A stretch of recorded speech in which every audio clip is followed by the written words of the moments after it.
Donc, ce dont je vais parler, c'est le fruit d'un travail de plusieurs années et surtout d'une collaboration entre plusieurs équipes parce que ça a été l'objet d'un projet ANR donc, qui s'appelait Aginet, donc Hamilton-Jacobi sur les réseaux, et qui mettait qui faisait collaborer des équipes de plusieurs villes de France. Donc, il y avait l'équipe de Rennes avec Olivier Lay et Nicoletta Tchou, l'équipe de Tours avec Guy Barle, Ariella et d'autres, et Emmanuel Chassaigne, et des équipes à Paris, dont une équipe à Jacques-Louis Lyons et une équipe autour de Cyril Humbert et Régis Monod au Cermix, avec aussi Nicolas Forcadell.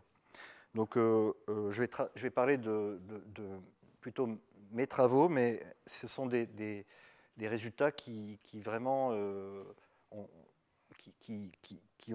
on verra bien l'interaction entre les équipes. Donc voilà ce dont je vais parler. Donc je vais travailler sur des problèmes de contrôle sur des réseaux. Donc l'État sera sur un réseau ou sur une structure hétérogène. Ici, vous voyez une structure formée de plusieurs demi-plans qui partagent une même arête en rouge. Donc on va traiter des cas comme ça. Donc le plan de mon exposé, ça sera d'abord de parler de problèmes de contrôle sur de telles structures géométriques, de parler des solutions de viscosité, des équations de Bellman associées. En particulier, j'insisterai pas mal sur des principes de comparaison pour avoir l'unicité. Et puis, une fois que j'aurai fait ça, je parlerai alors en particulier dans la structure qui est à droite, on peut considérer simplement un assemblage de deux demi-plans. Et donc, un assemblage de deux demi-plans avec une interface entre les deux demi-plans. Et l'interface pourra osciller. Et donc, ce qui m'intéressera, c'est de considérer des interfaces qui oscilleront vite, mais avec une amplitude faible, de passer à la limite et de trouver une condition effective sur l'interface obtenue à la limite. Donc ça sera un problème d'homogénéisation qui utilisera les techniques précédentes sur les équations d'Hamilton-Jacobi. Et puis je ferai le même type de travail pour un problème de réduction de dimension, c'est-à-dire que je considérerai un ouvert qui tendra vers cette structure. Je considérerai un problème de contrôle avec état contraint à l'ouvert et je ferai tendre l'ouvert vers cette structure de réseau. Et donc j'essaierai de réduire la dimension et j'utiliserai le même genre de technique. Voilà. Donc je commence tout de suite par la première partie de mon exposé qui va consister à parler de problèmes de contrôle sur des réseaux. Donc voilà un réseau. Un réseau, c'est un assemblage d'arêtes. La dimension importe peu, il n'y a pas de problème de dimension, mais les arêtes sont ici unidimensionnelles. Elles sont collinaires au vecteur E. L'arête I est collinaire au vecteur EI. Donc J, ça symbolisera l'arête, la IM arête.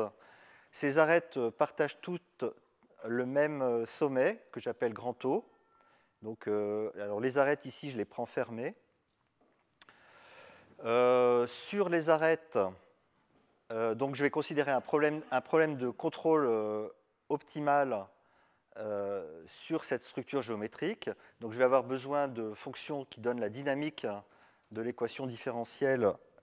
Et donc pour chaque arête, je vais avoir une fonction de dynamique que j'appelle FI, qui sera une fonction de l'arête croix un ensemble de contrôles associés dans R.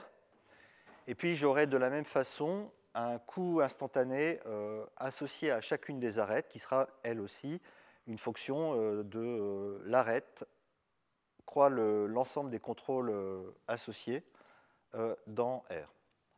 Donc pour simplifier, je suppose que je peux toujours prendre... une hypothèse raisonnable, c'est de prendre pour AI des ensembles compacts, mais ce n'est pas obligatoire. Et on peut aussi toujours les supposer disjoints, ça n'impose pas de restriction. Et évidemment, je vais travailler avec des ensembles état contrôle admissible. Donc une paire admissible, ça sera une paire XA. X vit dans le réseau que j'appelle grand G, et A, ça sera un contrôle associé. Donc par exemple, si je suis sur l'arête, si l'état est dans l'arête JI, privé du sommet, alors je prendrai les contrôles dans l'ensemble AI. Si par contre je suis sur le sommet, j'ai le droit à tous les contrôles venant de toutes les arêtes. D'accord ? Donc voilà mon ensemble de paires admissibles. Et donc je vais considérer un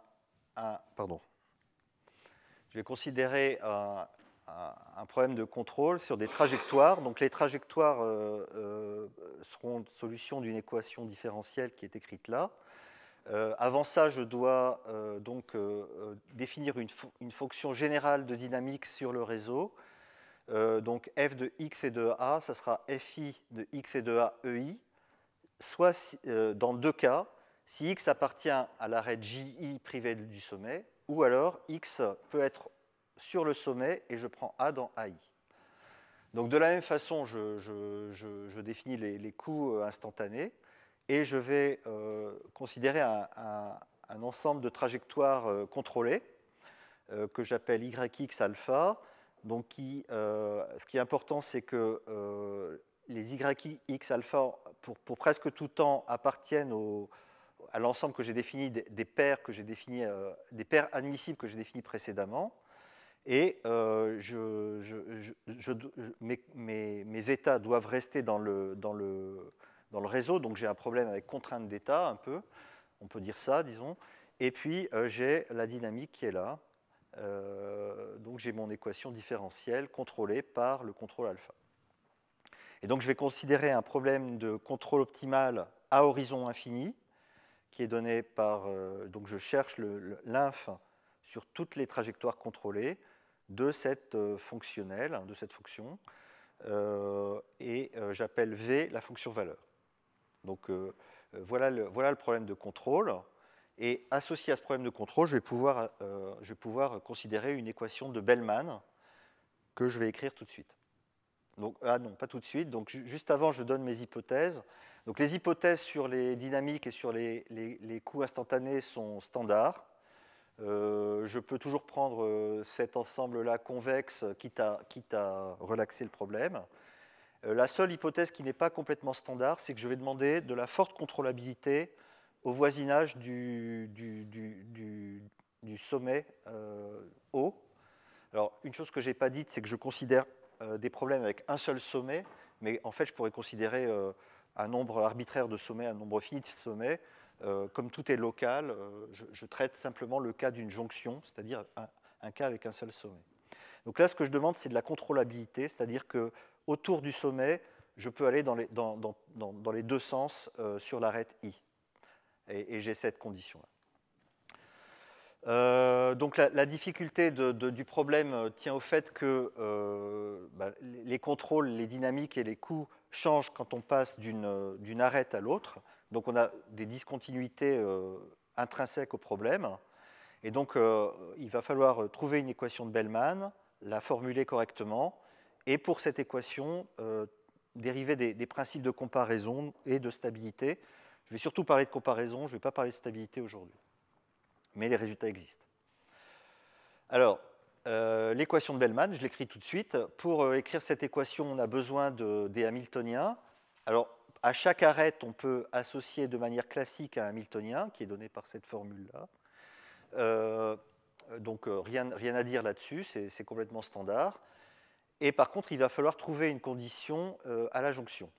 Donc on peut montrer par un principe de programmation dynamique que notre fonction valeur V va être une solution de viscosité de ce problème-là. Alors, vous voyez ici, dans chacune des arêtes, apparaître le Hamiltonien associé à l'arête. Donc ça, c'est tout à fait standard pour tous les points qui ne sont pas les points, qui ne sont pas le sommet. Et puis au sommet, vous avez une équation qui est plus compliquée, qui est là, et qui va s'écrire, vous voyez apparaître un maximum sur toutes les arêtes de HI-, alors attention, ce n'est pas la même chose que HI, et donc pris au sommet et associé à la dérivée de la fonction valeur le long de l'arête I. Alors il faut que j'explique ce que c'est que HI-. Il faut que j'explique quel est le sens d'une solution de viscosité pour ce problème. Et donc j'ai tout ça expliqué. Donc qu'est-ce que c'est que HI-? Ben, HI-, en fait, quand vous êtes sur le sommet, à la jonction, vous n'avez le droit que de rentrer dans l'arête. Donc vous n'avez le droit qu'aux dynamiques qui vous permettent de entrer dans l'arête à partir du sommet. Donc les dynamiques telles que Fi soit positif. Donc HI-, ça sera le hamiltonien, mais pris sur cet ensemble restreint de contrôle. Et on verra par la suite que HI- va être en fait la partie décroissante du hamiltonien HI par rapport à la variable P.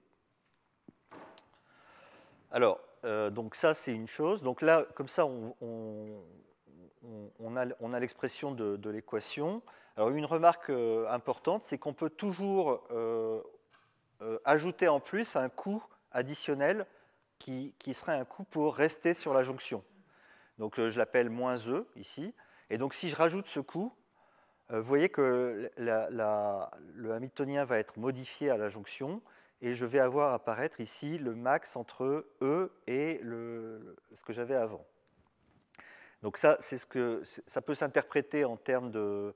Si on fait le parallèle avec les équations hyperboliques associées, on peut interpréter E comme un limiteur de flux. Et bien que je ne vais pas en parler trop, Cyril et Régis ont montré que cette condition était générique en fait, pour tous les problèmes de contrôle sur des réseaux. Donc en fait, c'est la condition la plus générale si on cherche des solutions continues. Donc voilà, est-ce qu'il y a des questions là sur ce slide avant que je passe? Donc le pays, c'est un réel.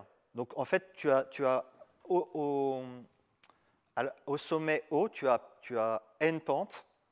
Et donc le pays, c'est la pente de ta fonction dans la direction de l'arête I.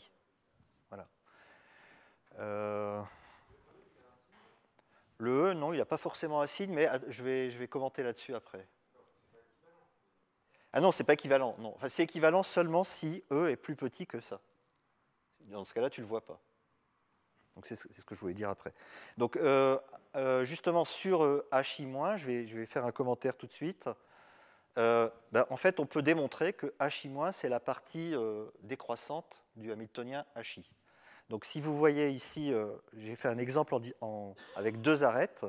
Donc vous avez deux hamiltoniens, H1 et H2, qui sont dessinés partiellement très pointillés, dont les graphes sont dessinés partiellement en pointillés et partiellement en très plein. Si vous regardez ce que c'est que H1-, ça va être la partie décroissante du hamiltonien H1 par rapport à P. Donc ça se démontre très facilement, enfin assez facilement, disons. Et de la même façon, H2-, ça va être la partie décroissante de H2.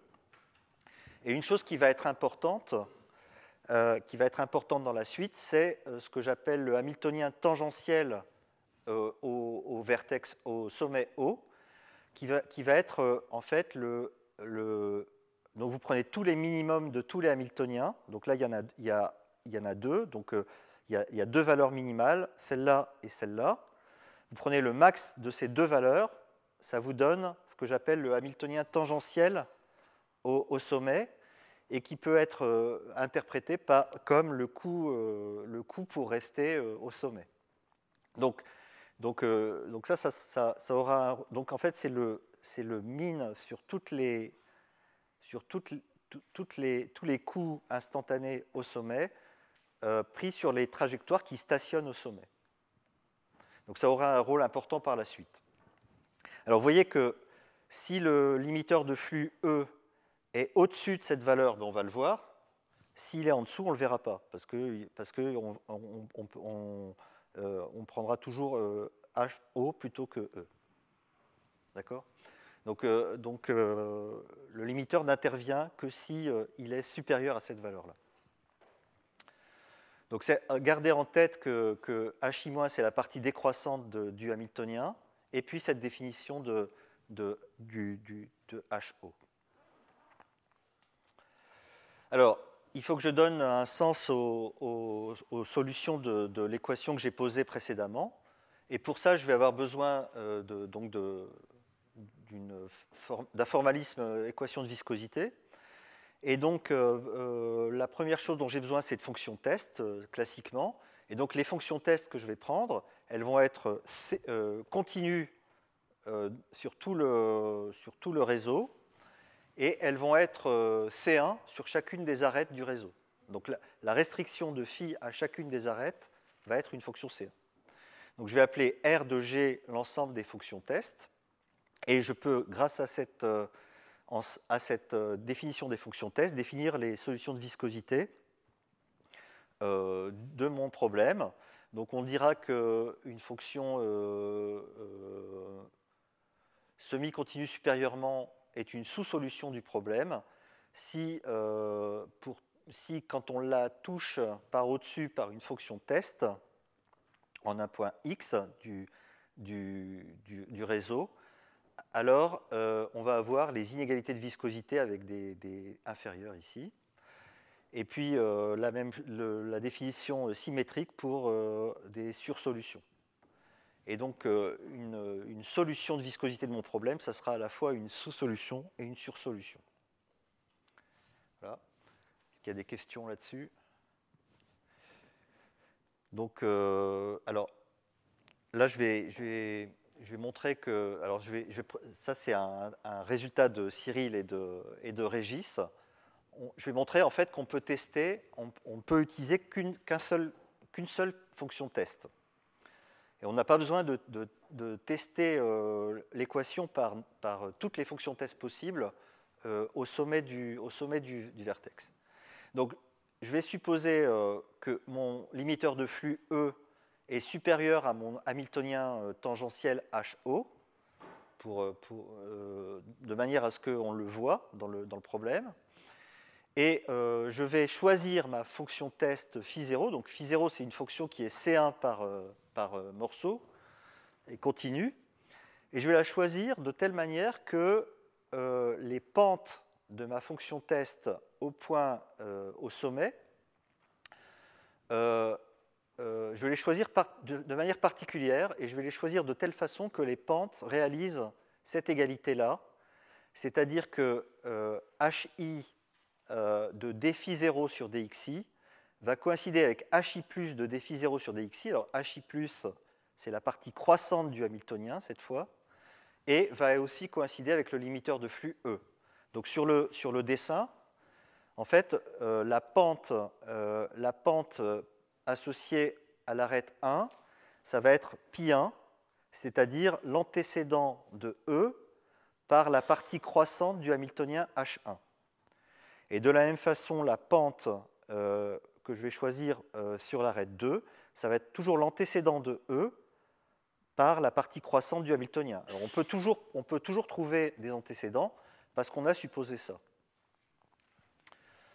Alors, avec cette fonction test, Cyril et Régis ont prouvé un théorème qui est le suivant. Donc là, je rappelle la définition de la fonction test. Alors, en fait, il se trouve que les sous-solutions vont hériter. En fait, ce qui va se passer, c'est que d'abord, je traite le cas sans limiteur de flux, c'est-à-dire je suppose que E est égal à HO. Dans ce cas-là, si j'ai une sous-solution du problème dans tout le réseau, sauf le point central, sauf le point de jonction, alors en fait, je n'ai pas besoin de fonction test sur le sommet. Automatiquement, ma solution U va être aussi une sous-solution du problème global, c'est-à-dire que l'inégalité de sous-solution va être encore vérifiée au sommet. Donc dans ce cas-là, il n'y a même pas besoin de tester au sommet pour les sous-solutions. Maintenant, si je suppose que E est strictement plus grand que, donc le limiteur de flux est strictement plus grand que le hamiltonien tangentiel, dans ce cas-là, si je sais que ma fonction U est déjà une sous-solution dans le réseau privé du sommet, alors en fait, il suffit que je vérifie, pour avoir une sous-solution du problème global, il suffit que je la teste. Il suffit que je la teste par cette fonction phi0 si la fonction phi0 touche U par au-dessus au point au sommet, alors il suffit que je vérifie cette inégalité-là. Et de la même façon pour les sous-solutions, alors là je dois toujours utiliser cette fonction test phi0, que j'ai ça ou ça. Et dans ce cas-là, le fait d'être une sursolution, si je sais déjà que V est une sursolution en dehors du point de jonction, alors pour vérifier que V est une sursolution du problème général, il faut que je la teste par cette fonction test phi0 et que je vérifie cette inégalité. Alors, donc la preuve est relativement simple. Je vais donner les grands principes. Donc, je vais le faire pour le cas numéro 2. Donc, je suppose que j'ai une sous-solution et je veux montrer que si j'ai une fonction psi qui touche U par au-dessus au point 0, donc je suppose que U est une sous-solution en dehors de mon sommet, je prends une fonction test qui touche U par au-dessus sur le sommet, et je voudrais prouver l'inégalité qui est là, l'inégalité de viscosité. Alors la première idée, c'est de considérer la pente, le sub des pentes négatives pour lequel psi plus qi xi touche encore la fonction U par au-dessus. Donc si je fais un dessin, donc j'ai par exemple ma fonction U, elle est comme ça, donc ici c'est U, ça c'est mon sommet, donc j'ai deux arêtes par exemple. Et donc, c'est peut-être pas un bon exemple. Attendez, je vais faire ça, par exemple. Et donc, je peux même faire une fonction comme ça. Donc, j'ai une fonction test qui touche la fonction U par au-dessus. Donc, ça, je l'avais appelé psi. Et donc, je vais essayer de faire décroître la pente au maximum en gardant la propriété. Donc là, ceci, ça va être psi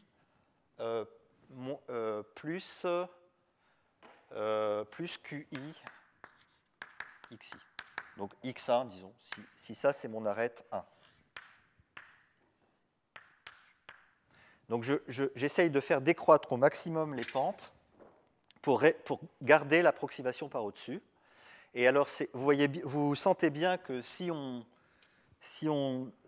continue un tout petit peu, bien le minimum, il ne va plus être atteint au sommet, mais le maximum ne va plus être atteint au sommet, mais il va être atteint dans l'arête. Et bon, alors ce n'est pas tout à fait vrai, il faut modifier un peu la fonction, mais si on définit ce PI comme ça, donc la plus petite pente possible, eh bien on peut montrer par un argument de stabilité que, en fait, la fonction U va vérifier cette inégalité de viscosité au sommet pour cette pente. Donc on a ce lemme qui n'est pas très, très difficile à démontrer, mais qui demande quand même du travail. Alors, une fois qu'on a ce lemme, c'est très facile de voir que Hi- c'est la partie décroissante de Hi. Donc, elle va être, si vous prenez Hi- de dψ dxi, comme Pi est négatif, on a cette inégalité parce que Hi est décroissante. Et puis le fait que Hi-, ce soit la partie décroissante de Hi, nous dit que ça, c'est forcément plus petit que ça.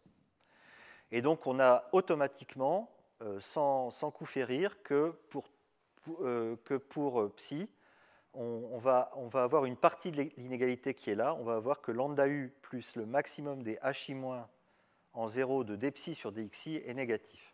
Donc on a presque montré ça. Il faut encore travailler pour avoir l'inégalité avec le E.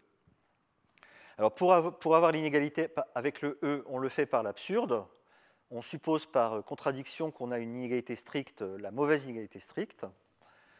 Et dans ce cas-là, grâce au lemme, on va encore avoir que HI de dψ sur dxi plus pi va être strictement plus petit que E.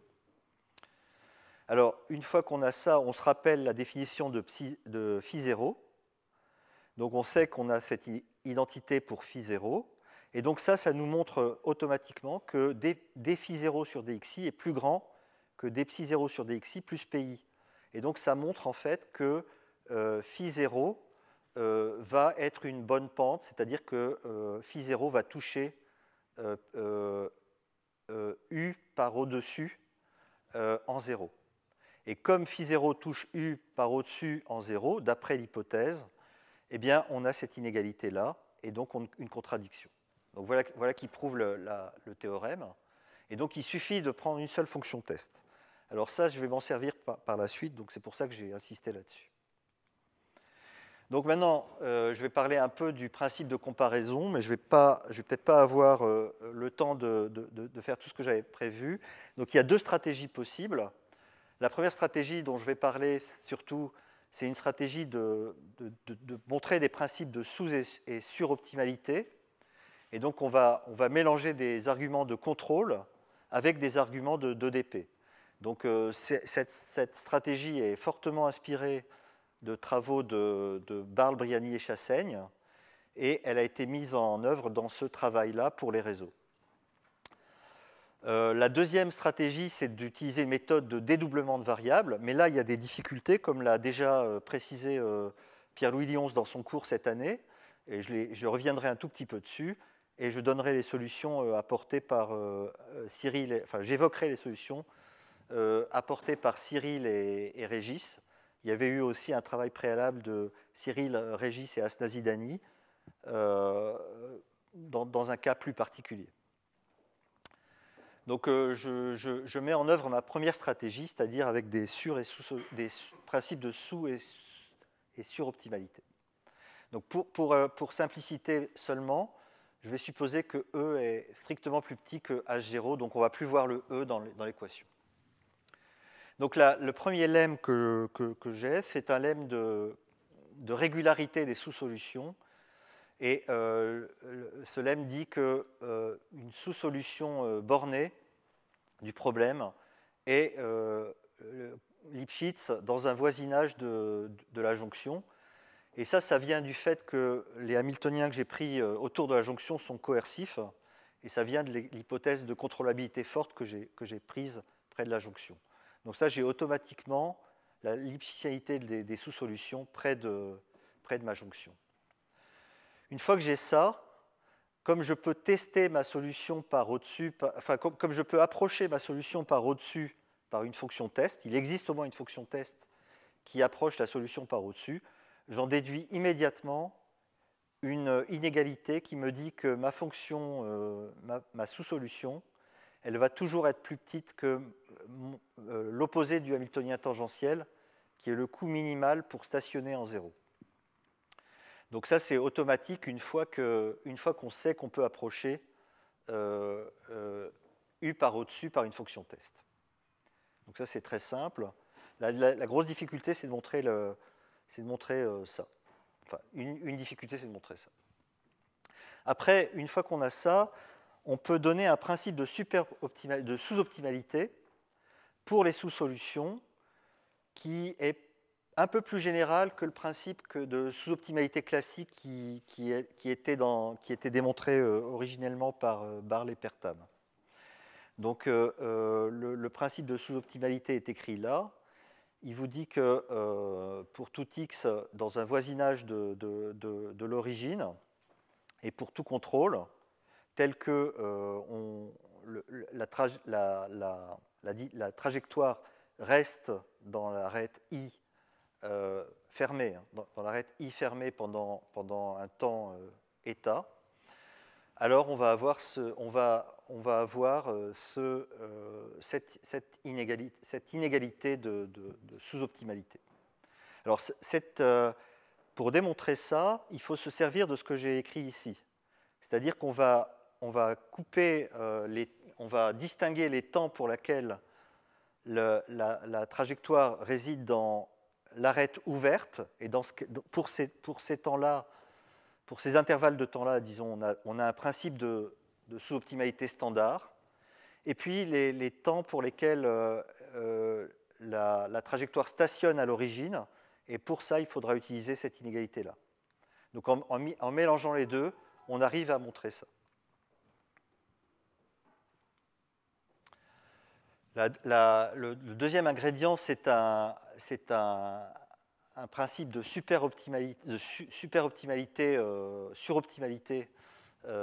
qui est bien connu pour les problèmes de Dirichlet. Donc c'est dû à Blanc, qui n'est pas Xavier Blanc, qui est un étudiant de Guy Barle en 1997. Donc il dit la chose suivante, ce principe de suroptimalité. Il dit que si on a une sursolution du problème, alors on a cette inégalité-là, et vous voyez ici apparaître des temps de sortie. Alors θi, en fait, donc on a un inf sur tous les contrôles et tous les temps θi. Les temps θi sont les temps pour lesquels on atteint l'origine, on est à l'origine, et θi doit être compris entre le plus petit, le temps de sortie de j moins 0 et le temps de sortie de j. Donc on a ce principe qui est maintenant classique et dont on va se servir. Alors, une fois qu'on a ça, on a un argument essentiel qui est fortement inspiré du travail de Barle, Briani, Chassaigne. On a pour les sursolutions une alternative, et l'alternative est la suivante. Soit on a cette inégalité-là, en rouge, c'est-à-dire soit lambda v est plus grand que moins le hamiltonien tangentiel à la jonction, soit il va exister une arête, il va exister une suite de points sur cette arête qui convergent vers l'origine, et il va exister une suite de temps qui elle, ne va pas converger vers 0. Donc on va rester dans l'arête i pendant un temps qui ne convergera pas vers 0, tel que si on peut trouver une trajectoire contrôlée partant de xk, qui reste dans l'arête ji pendant le temps 0 et k, et pour laquelle on a cette inégalité de suroptimalité. Donc là, cette alternative va être essentielle pour démontrer le principe de comparaison. Donc pour démontrer l'alternative, ce n'est pas très compliqué. On suppose on le fait par l'absurde, on suppose que aucun des termes de l'alternative n'est vrai, et on va choisir une pente QI dans chaque arête, telle que HI moins de QI égale HI de QI qui réalise la valeur minimale du hamiltonien HI. Et puis, on considère la fonction test suivante, QIXI moins une fonction quadratique en x, donc qui va tendre vers moins l'infini en l'infini. Donc, on peut démontrer que V moins psi epsilon a un minimum, et que ce minimum ne peut pas être atteint à l'origine, parce qu'on a supposé que ça était faux. Donc ça, c'est parce que, par le choix qu'on a fait des QI. Donc ça, ce n'est pas possible. Donc le minimum va être atteint à l'intérieur de l'arête, et il va tendre vers l'origine à cause de ce terme-là. Donc quitte à extraire une sous-suite, on peut bien supposer que x6 est dans l'arête JI.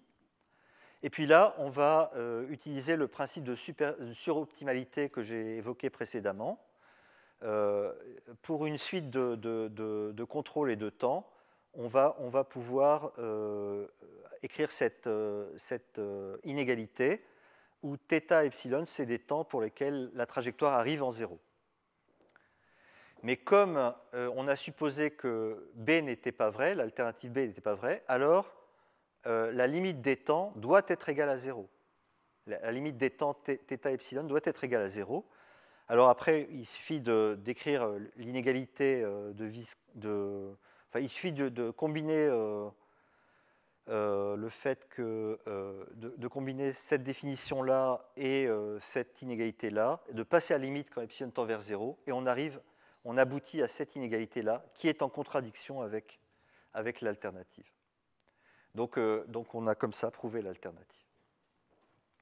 Alors, une fois qu'on a ça, on a un principe de comparaison qui nous dit que si on a une sous-solution bornée et une sursolution bornée elle aussi, alors U est plus petit que V. Et donc pour ça, il faut utiliser l'alternative que je viens d'évoquer. On regarde le maximum de UI U moins V, on regarde où il est atteint en X bar. Si X bar est différent de la jonction, on va faire une méthode de doublement de variables standard. Sinon, on va utiliser cette alternative-là. Donc vous voyez qu'on va utiliser ces deux observations-là. Donc ça, c'est pour la sous-solution. Pour la sous-solution, on a deux inégalités. Cette inégalité-là à la jonction et une inégalité de sous-optimalité, qui sont vraies toutes les deux. Pour la sursolution, on a une alternative. L'une de ces deux-là est vraie. Et ça nous suffit à conclure assez facilement pour montrer que U doit être plus petit que V à la jonction. Donc voilà comment on démontre le principe de comparaison avec des arguments de contrôle optimal. Alors, on a généralisé ça avec Salomé Houdet qui a fait sa thèse pour un ensemble de feuillets. Donc évidemment, ça contient le cas de deux demi-plans avec des hypothèses variées de contrôlabilité près de la jonction qui, cette fois, est une arête gamma. Voilà. Alors, la seconde stratégie qui consiste à dédoubler les variables a été déjà évoquée dans le cours de Pierre-Louis Lyons cette année au Collège de France. Donc la grosse difficulté dans cette stratégie, c'est que d'habitude, quand on dédouble les variables, on utilise une pénalisation qui va être la distance au carré de x à y divisé par epsilon. Alors, le problème de cette fonction de pénalisation quand on prend la distance sur le réseau, sur le graphe, c'est que quand on dédouble les variables près de 0, ce qui va se passer, c'est que d'habitude, il faut avoir ce type d'inégalité-là, c'est-à-dire HI pris dans la dérivée de G au point X moins AJ pris en moins la dérivée de G au point Y doit être positive ou nulle. Mais ça ne va pas être vrai si X appartient à une arête et Y appartient à l'autre arête, si on prend cette fonction de pénalisation. Donc, il y a plusieurs idées différentes. La première idée qui a été utilisée dans le premier papier avec Asna Zidani, donc Cyril, Humbert, Régis Monod et Asna Zidani, était de construire une fonction, de remplacer cette fonction de pénalisation par une fonction epsilon g, où g est une action minimale qui va ressembler à la fonction valeur elle-même d'ailleurs. Et donc, ça a été aussi une idée qui a été développée par Lyons cette année au Collège de France. Donc, l'inconvénient de cette idée dans le cas des réseaux, c'est que l'étude de la fonction G n'est pas très facile et pose d'assez grosses difficultés. Alors, je voudrais mentionner le travail récent le travail de Régis et de Cyril qui construisent une autre fonction G explicitement, enfin plus ou moins explicitement, et qui appelle cette fonction la fonction vertex. Et la grande idée, c'est d'utiliser des arguments qui rappellent un peu la théorie des équations hyperboliques avec des flux discontinus. Si j'ai le temps, j'en parlerai un peu plus à la fin de l'exposé. Et grâce à cette méthode, Humbert et Monod arrivent à prouver des principes de comparaison avec des hamiltoniens qui ne sont pas forcément convexes, qui peuvent être quasi-convexes et coercifs. Donc j'en parlerai si j'ai le temps par la suite. Alors, avant ça, je vais passer à la deuxième partie de mon exposé qui est un problème d'homogénéisation qui est très relié au précédent, donc qui consiste à homogénéiser une interface entre deux domaines avec des équations d'Hamilton-Jacobi discontinues de part et d'autre de cette interface. Donc voilà le problème, voilà la géométrie. Donc je considère une interface gamma-epsilon oscillante entre deux domaines que j'appelle oméga L epsilon et oméga R epsilon pour gauche et droite. Alors vous voyez que gamma epsilon, c'est le graphe d'une fonction G. Et vous voyez que donc G, c'est une fonction qui oscille avec une période de l'ordre de epsilon, qui est exactement epsilon ici, et dont l'amplitude des oscillations de l'interface va être elle aussi epsilon. Donc quand epsilon tend vers 0, tout disparaît, et l'interface devient une interface plate entre deux demi-plans, oméga L et oméga R. Alors, mais vous allez voir quand même que tout ne disparaît pas à la limite, parce que ma condition de transmission que je vais mettre en jeu le long de l'interface va dépendre de la normale n epsilon. Et n epsilon, vous voyez que dans n epsilon, donc j'ai écrit la normale, vous voyez apparaître g' de x2 sur epsilon, et vous voyez que ça ne part pas à la limite, il n'y a pas de epsilon devant. Et donc on va garder une trace de la fonction g quand on va passer à la limite. Donc dans le problème limite, la normale, c'est simplement le vecteur E1. Donc voilà pour la géométrie. Alors maintenant, je considère des équations de Bellman qui sont très très proches de celles que je viens d'écrire préalablement. Donc j'ai une équation de Bellman dans chacun des sous-domaines, de part et d'autre de l'interface. Donc j'ai deux Hamiltoniens HL et HR pour gauche et droite. Et puis sur mon interface, j'ai une condition d'interface qui est exactement l'analogue de celle que j'ai introduite pour les réseaux. Donc ici, j'ai le maximum entre des Hamiltoniens qui viennent de gauche et de droite, qui portent sur les dérivés directionnels du côté gauche et du côté droit. Ah, là je me suis trompé, il y a un R ici. Et ce qui est important, c'est que le HL gamma epsilon, ça va être tout ça va venir de problèmes de contrôle optimal. Donc le Hamiltonien HL va être défini classiquement. Donc on voit qu'il est associé à un problème de contrôle optimal du côté gauche, là du côté droit. Et j'écris HL gamma epsilon, donc HL sur l'arête, comme le max sur les dynamiques qui me permettent d'entrer dans le côté gauche. Donc ici, vous voyez que je prends des dynamiques qui vont être telles que FL scalaire n, la normale, va être négative. Et du côté droit, je vais avoir FR scalaire, la normale, va être positif. Donc HR, ça va être la partie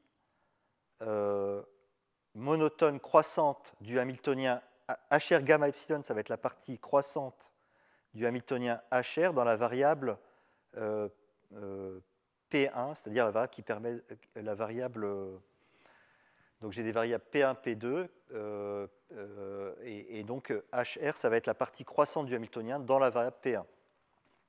Et HL, ça va être la partie décroissante dans la variable P1. HL gamma epsilon, ça va être la partie décroissante de HL dans la variable P1.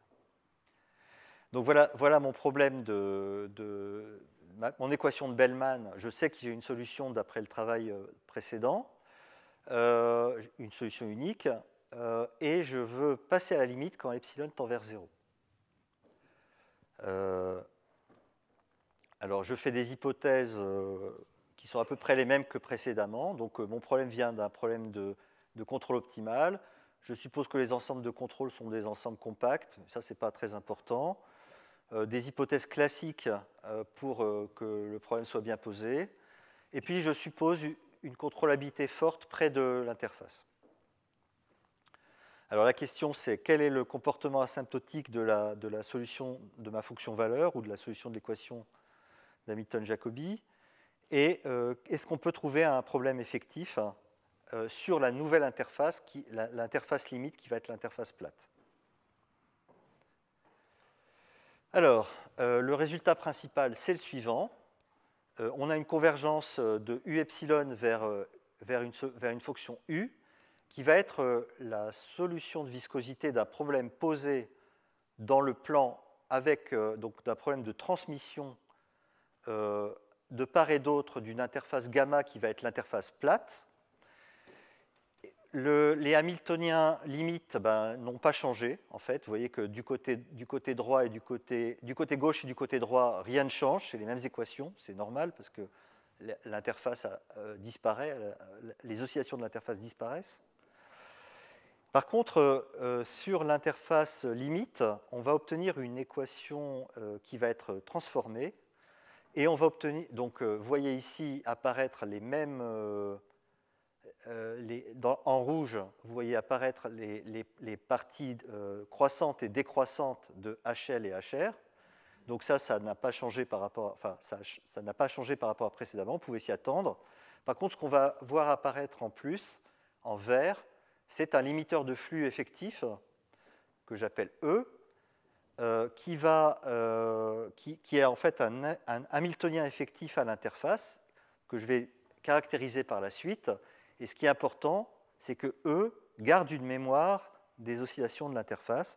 Donc E va garder une mémoire de G, de la fonction G qui décrit l'interface oscillante, des oscillations. Donc voilà le problème limite, et je vais essayer de démontrer, vous montrer un peu comment on démontre le passage à la limite. Donc on a une mémoire de l'interface oscillante, et la mémoire réside dans ce limiteur de flux effectif. Alors, les principales étapes de la preuve, vous voyez qu'une chose qui est très simple à faire, c'est de redresser la géométrie pour travailler tout le temps avec la même géométrie. Donc ça, c'est naturel. Et une fois qu'on fait ça, on voit très, très rapidement que quand epsilon tend vers 0, c'est très naturel, il ne se passe rien dans les domaines, puisque l'interface s'écrase. Et donc dans les sous-domaines, on va garder la même équation. Ça, c'est normal. Et donc, d'après ce qu'on a vu précédemment, on s'attend à ce que dans le Hamiltonien, dans la condition de transmission à l'interface, on rencontre ce terme en rouge qui met en jeu les parties ici croissantes et décroissantes par rapport à la variable P1 des Hamiltoniens à gauche et à droite. Alors après, il faut trouver la condition de transmission effective. Et pour ça, il va falloir résoudre des problèmes de cellules pour trouver ce limiteur de flux effectif. Et donc la difficulté principale de ces problèmes de cellules, c'est qu'on va devoir les poser dans l'espace tout entier, en fait, et donc dans un domaine non borné. Et donc, pour résoudre ce type de problème, on va en fait travailler sur on va utiliser une idée qui avait déjà été utilisée dans un autre problème par moi-même et Nicoletta Chou, de travailler sur des domaines tronqués et puis de faire tendre le paramètre de troncature vers l'infini. Donc, travailler sur des domaines bornés et faire tendre ces domaines vers l'infini. Donc ça, je vais y revenir plus tard. Et puis, on va utiliser de manière importante l'observation de Cyril Imbert et Régis Monod, qui nous dit que pour chaque point de l'interface X et pour chaque coordonnée P2, donc pente P2, qui est la pente tangentielle à l'interface, on va pouvoir choisir un seul correcteur. Donc, une seule fonction test, donc un seul correcteur. Donc cette idée a été d'abord utilisée par Galizet, Imbert et Monod, et on va l'utiliser aussi pour notre problème. Donc Galizet, Imbert et Monod, ils avaient travaillé sur un problème avec unidimensionnel, dépendant du temps, et avec des Hamiltoniens qui sur des Hamiltoniens qui étaient perturbés autour de la jonction. Et puis finalement, pour terminer, on va utiliser la méthode de Evans des fonctions test perturbées pour montrer le passage à la limite. Et dans cette méthode, on va utiliser le principe de comparaison que j'ai évoqué précédemment. Donc, un petit mot sur comment on fait pour redresser la géométrie. On fait un changement de variable standard, qui est ce changement de variable-là. Donc, on modifie la première coordonnée en lui retranchant epsilon g de x2 sur epsilon. Alors, donc cette transformation envoie la géométrie avec l'interface oscillante vers la géométrie avec l'interface droite. Et le jacobien de cette transformation fait intervenir la dérivée de G en x2 sur epsilon. Donc, on voit une dépendance rapide en x2 sur epsilon, mais il n'y a rien devant, il n'y a pas d'epsilon devant G', et donc on devrait le garder à la limite. Les Hamiltoniens, dans la géométrie redressée, on voit apparaître donc ce jacobien,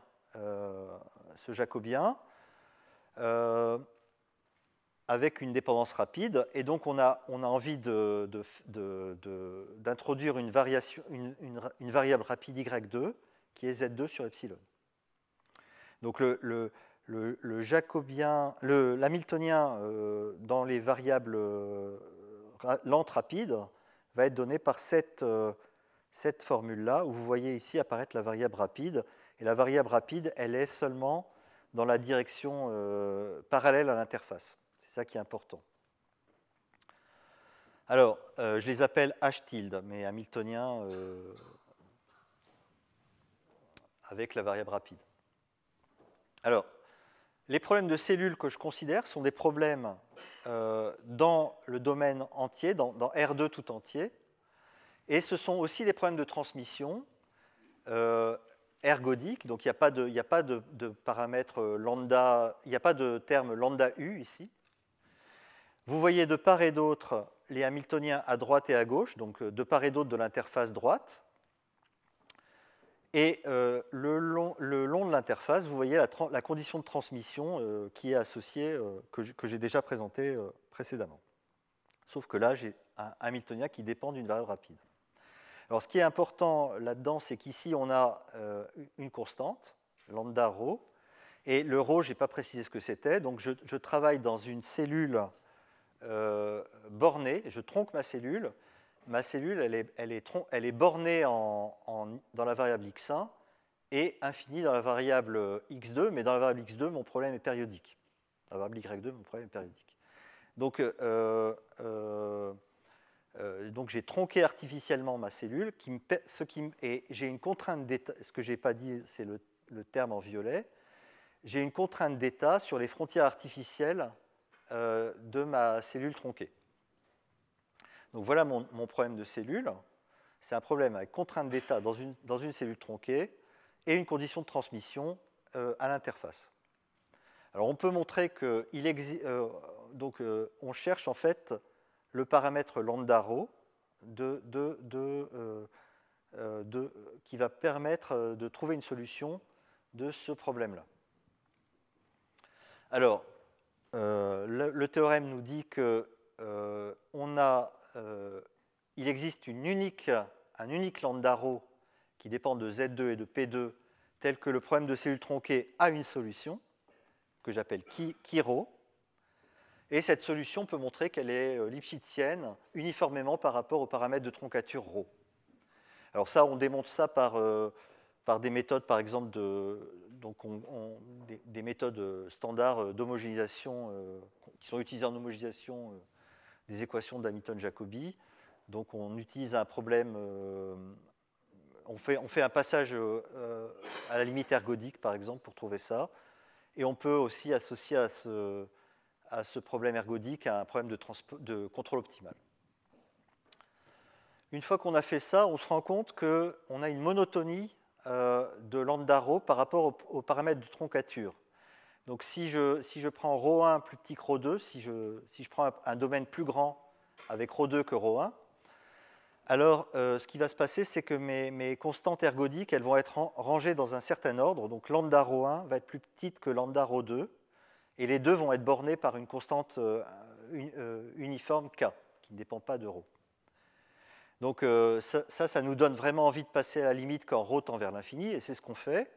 On définit notre Hamiltonien effectif tangentiel comme la limite quand ρ tend vers l'infini des constantes lambda ρ des problèmes ergodiques tronqués. Donc, ceci me permet de définir mon Hamiltonien effectif à l'interface. Et non seulement je peux définir le Hamiltonien effectif à l'interface, mais je peux aussi associer à cette constante un problème ergodique posé dans le domaine non borné. Donc, je peux trouver un correcteur que j'appelle correcteur du problème de cellule globale, qui va être solution de cette équation-là. Donc vous voyez ici apparaître la constante ergodique, et cette fois le problème est posé dans R2 tout entier. Donc il n'y a plus de borne sur le domaine. Donc ce théorème, en fait, s'inspire aussi du travail de Humbert, Galizet et Monod, qui observaient qu'on pouvait effectivement utiliser un correcteur. Alors, une fois qu'on a ce correcteur-là, on peut aussi démontrer des propriétés qualitatives sur E. Donc, on peut montrer que E, c'est vraiment un Hamiltonien associé à un problème de contrôle. En particulier, on peut montrer une dépendance convexe de E par rapport à P2. Et puis, on peut montrer que E est sous-linéaire. Ça vient du fait qu'on a des contrôles bornés. Donc ça, c'est des résultats assez standards en théorie d'homogénéisation. On hérite ces propriétés-là des propriétés du problème. Et puis une chose importante, qui est que le E, vous vous rappelez les dessins précédents que j'avais faits, le E, en fait, on va le voir parce qu'il est au-dessus du maximum entre le côté droit et le côté gauche des valeurs minimales des Hamiltoniens. Donc le E, il est au-dessus de cette valeur-là, et donc on va le voir. On va le voir dans le problème effectif. Donc ça, on peut le démontrer. En fait, ça vient de l'existence du problème de cellule. Alors une fois qu'on... Ok, je conclus presque. Donc une fois qu'on a ça, on peut étudier le comportement asymptotique du correcteur à l'infini. Donc on peut regarder la fonction epsilon qui de y sur epsilon. Et on peut montrer que cette fonction-là converge vers une fonction w. Alors pour faire court, w c'est une fonction test de Humbert-Monod. Alors je fais un peu court parce qu'il y a des complications techniques, mais c'est justement une fonction test de Humbert-Monod, et donc on va pouvoir l'utiliser. On va pouvoir n'utiliser que cette fonction-là pour démontrer que la solution du problème limite, enfin que la fonction limite est solution du problème limite. Donc ça, c'est une observation clé. Et donc, une fois qu'on a fait ça, on utilise ce correcteur-là dans la méthode de Evans, et on prouve la convergence vers le problème effectif limite. Alors, si j'ai 2 minutes, 1 minute, je dis juste qu'on fait de la même façon un problème de réduction de dimension. Donc, on considère un problème avec contrainte d'état dans un domaine qui est un domaine qui va tendre à la limite vers un réseau. Et on démontre de la même façon donc, que notre problème, la limite de notre problème, notre équation d'Hamilton-Jacobi contrainte, tend vers une équation d'Hamilton-Jacobi posée sur le réseau, et on arrive à trouver aussi un limiteur de flux au sommet, à la jonction, qui va être obtenu comme une limite de problème de cellules dans des cellules tronquées. Donc vous voyez ici la troncature des cellules, c'est ici, dans ces domaines-là, en faisant tendre cette paramètre de troncature vers l'infini. Donc c'est exactement le même principe de de preuves. Et donc on démontre de la même façon la convergence des problèmes. Voilà.